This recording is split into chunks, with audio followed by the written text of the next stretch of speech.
Jim, just on Trevor Moore, obviously wasn't on the ice today. Any updates that you be able to provide on Morsey? No updates. Just day to day. Day-to-day. Upper body. Yeah. Say not ruled out for the trip this time. See where it goes. See where it goes. Yeah. Looking at today's skate, any specific focuses you guys tried to get out there today, or was it more about just kind of getting the legs, getting the bodies going after the day off yesterday? Right. Yeah. So we didn't practice after Jersey.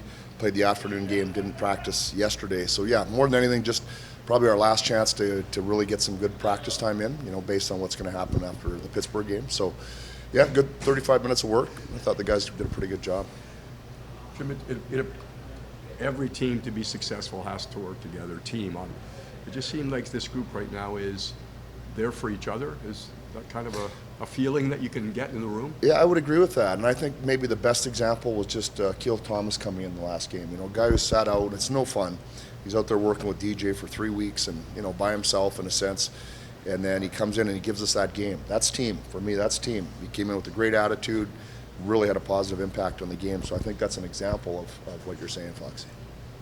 With Joel Edmonson, I don't know how much you knew about him before he came here, but is there anything in his game that has really gone, whoa, I didn't know he was this good at doing this? I didn't know he had that shot. That would be the one thing. I mean, he's got a bomb of a one-timer. Yeah. We've seen that a few times. But I coached against Joel in the Western League, so I've, kind of from back then, and we almost traded for him 1 year. So I've had my eyes on him for a long time.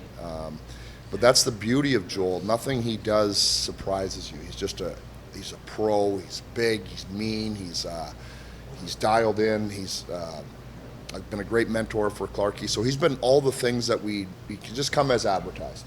You know what I mean when I say that. So there's nothing that's caught us off guard outside of, for me personally, is his shot.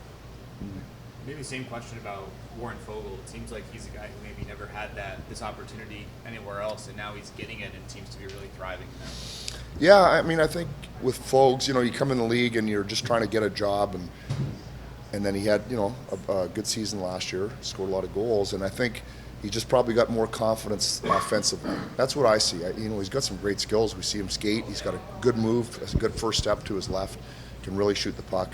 So, yeah, I think there's probably always been a little bit more there. He was cast into a certain role and did that well. And with here, he's getting, a little bit of an increased role. And I think I don't think this is a one-off for him. I think he's going to continue to grow his offensive game. I think we've touched on this a little bit. I want to say you talked about this a little bit already, but we're trying to make our case for Kopi for end-of-season awards. It's very early, right? Oh, But it's early, yeah. There's articles going around and things being said online, and we're trying to push the agenda. Kopi for Selke, he's a two-time winner already. Mm-hmm. When you think of the Selke Trophy and how Kopitar plays the game so defensively well, I mean, what case would you make for him? Oh, I don't know. I'll let you guys make the case. I'll just keep putting him on the ice against the other team's best players, and watching them play well and actually score for us at the other end. So that's my case. That's your case. That being said, how cool is it to get to throw a guy like Kopitar out like that against another one of the all-time greats in Sidney Crosby and see those two guys kind of go at it?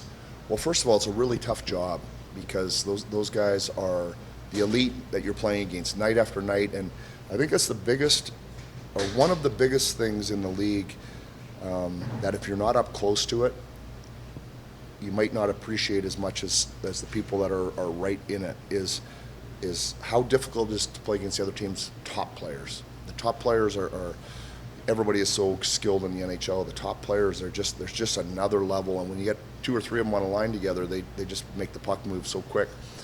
So it's a tough job mentally and physically. So I think that's the one thing, if I just talk about Kopi, is the mental toughness through all the years to know you're going against the other team's top players and how quickly, if you make a mistake, that they can make you pay.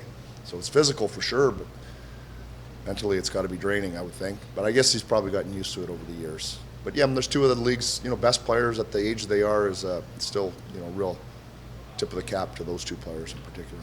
Maybe the best case for Kopi that this is a group that has clearly bought into that defensive style of hockey, and he's the guy who's bought in against the best players, and he's the guy who's leading that group in that mindset. Yeah, I mean, I think he's done that forever, though. You know what I mean? He just, we have a good defensive conscience. You can point at different players. You can bring in players with the defensive conscience, but it always starts at the top. And I think, because he has that mindset, others follow. I had one more on Arthur Kaliyev played his first game last night. I mean, he missed so much time. Like, are you checking in on him regularly, Oh, or of is course, it kind of just yeah. like talking to Marco? What's the process like? Yeah, I haven't talked to Marco yet today, but we know he scored in the. We listened to his interview. That's how much we're following Arthur. We know he scored the big goal. He got an assist. Jake had watched the game. Talked to Jake Goldberg. He said Arthur played well. Was physical. Was strong. So all really positive signs. And more than anything, everybody's just happy for Arthur after he's had a pretty tough go here the last 8-10 months. So to get out there and get doing what he loves.